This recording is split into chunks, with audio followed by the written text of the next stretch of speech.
Hello? Oh, good, Vicky. Yeah, what's up?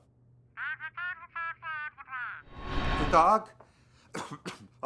Yeah, he's around. It was my wife's friend Vicky inquiring about the pooch, for it was her assertion that Snip had fancied a taste of her son Gabe's upper calf. Vicky insisted that I have the dog checked out by a vet to ascertain if he had rabies. It's going to be a little difficult right now. I mean, you know Sparky. He likes to hide. But you know what? As soon as I find him, I'll bring him right over.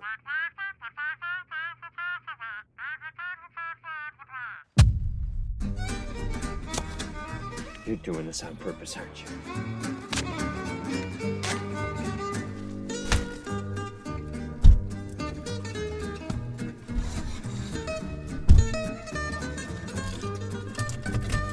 It came to my attention that my eldest, Zach, had not thought to replenish the fuel he'd used up on his trip downtown last night.